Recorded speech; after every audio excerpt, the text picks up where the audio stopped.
can anyone analyze La Dolce Vita? It'd be like trying to break down a moving painting.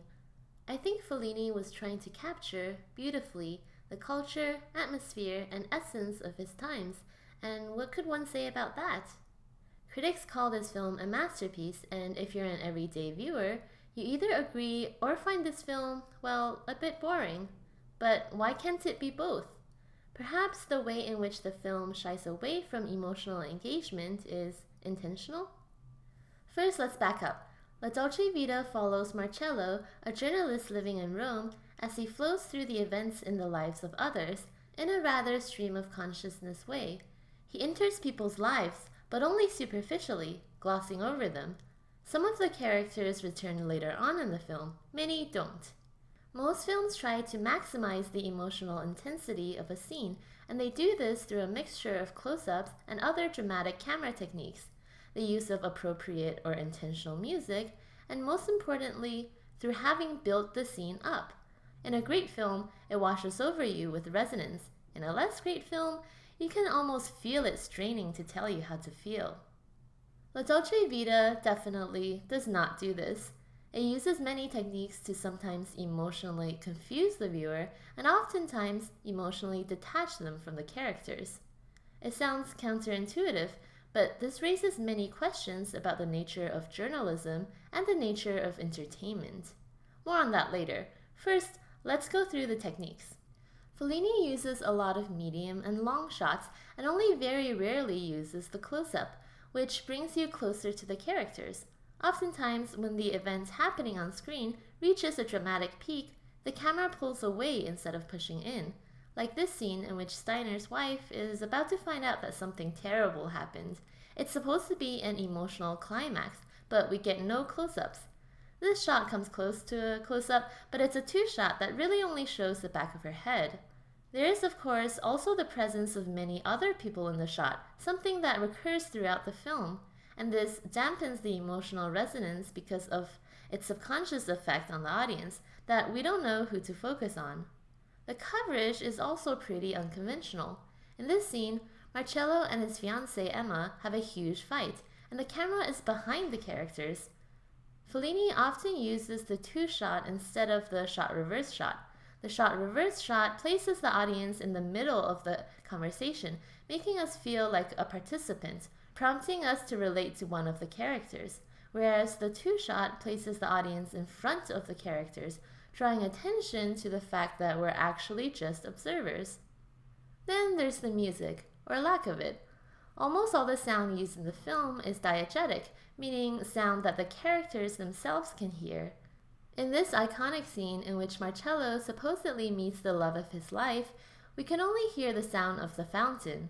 No cues to guide our feelings. Listen.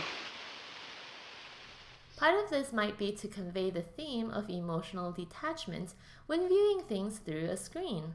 La Dolce Vita portrays the paparazzi as this relentless horde, ruthless and unempathetic in that they continue snapping pictures even after Sylvia says enough is enough. And of course, they don't care that an extremely tragic event has just happened to Steiner's wife. They're just excited to get a good story. And can we blame them? The cinema of spectacle in film history refers to films that focus on recording the eye-catching and the extravagant, like luxurious sets and trick photography, that the everyday person doesn't usually get to see. We have our own cinema of spectacle now, but that's a topic for another video. Fellini plays with this idea by featuring many performances in this film, whether it's dancers, musicians, flirtation. The lavish parties themselves are a sort of spectacle. The church is a spectacle. Miracles are a spectacle, which makes it no surprise that various religious groups try to censor this film. The cinematic gaze is a constant motif throughout the film, and is often tied to the male gaze. The circuitous conversations in this film often return to the topics of art and women, with a sort of analogy between them. Fellini was a fan of Carl Jung and perhaps explores his theory of the anima and animus in this film, in particular Marcello meeting different levels of his anima, or inner feminine personality. According to Jung, there are 4 levels of anima development. First, there's Eve, the object of desire, represented by Maddalena, since all that really happens between them is that they have sex. Then there's Helen, represented by Sylvia, who's outwardly successful but lacking in moral compass, arguably. Then there's Mary, who's virtuous and pure, represented by the girl. And finally, there's Sophia, the woman of wisdom who can possess both positive and negative qualities, represented by the poet. And yes, I am aware that there are more than 4 women in this film. Beyond Jung's theories, there are also discussions of masculine and feminine energies throughout the film. Marcello tells the poet that her poems are strong and concise, as if a man had written them. She's also associated with this painting at Steiner's place, since she speaks right after Marcello and Steiner discuss the painting. They say that the objects in the painting appear in a dreamy light, but the artist represents with such precision and severity, it's the kind of art that leaves nothing to chance. If masculine energy is associated with precision, direction, and intention, then feminine energy would be the opposite, would be spontaneous, free-flowing, and perhaps subconscious, all qualities that can be seen in Sylvia. And in this scene, Marcello tells her that she is mother, sister, lover, and friend. Later on in the party, Emma wishes to listen to Steiner's recordings of nature sounds, but Steiner refuses at first, saying they're meaningless. Marcello asks why then did he record them, to which Steiner simply says, "I thought they were beautiful." Could this be art made with feminine energy?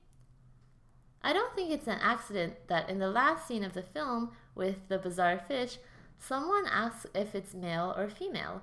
And which does Fellini prefer? Well, judging by the precision of many of the filmic elements, combined with the free-flowing narrative, possibly both. Alright, let's return to the emotional detachment. Forgive me for the meandering analysis, for it is a meandering film. I mentioned that some are bored with this film, but that certainly wasn't the case when it came out. Contemporary audiences were shocked and scandalized by the moral depravity represented in the film and queued to see it. But there's a big difference between spectacle and emotional resonance, and the media runs on spectacle. One might not want to look away from the scene of an accident, but that doesn't mean one feels something for the victims. The very narrative of La Dolce Vita emphasizes the emotional detachment of spectacle by abandoning suspense.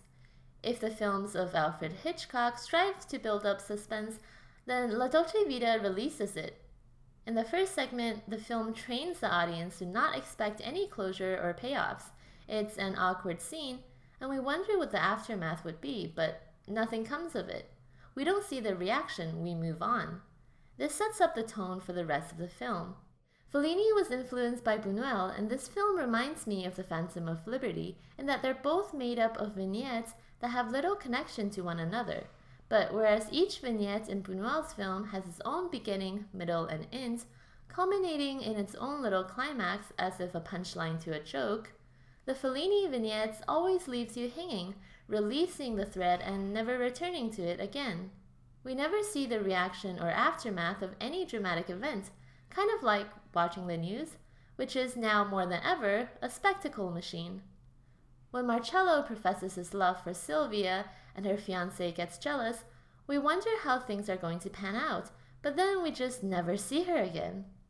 We don't get an arc for any of the characters, not even for Marcello, whom we see has totally changed by the end of the film, but we don't see how or why he's changed. We're just suddenly there, as if witnessing a snapshot. And that's just it. We get these tiny, momentary glimpses at the surface of the characters' lives, with no explanation, progression, or resolution, and this can leave us exhausted and detached. Part of it is to ask, well, how much of the story are you really getting in a paparazzi picture? Definitely not the whole picture. It's sociopathic in a way, to only glance at the dramatic events happening in the subject's life without trying to understand them or empathize with them, reducing them to a single snapshot. The other part of it, I think, pertains to the human experience. For the vast majority of individuals in our lives, we don't know and often don't care to know their stories. We only get cursory glances into their lives, and only what they choose to show, to perform for others. This idea of the limits of communication between people and the isolation of individuals is shown beautifully in this scene in which Marcello communicates with Maddalena, but they're in their separate rooms. He can't see her private world in which she's embracing another person while telling Marcello she loves him. This narrative thread, like many others, is abruptly dropped with no resolution, though the theme ricochets in the end when Marcello and the girl fail to hear each other.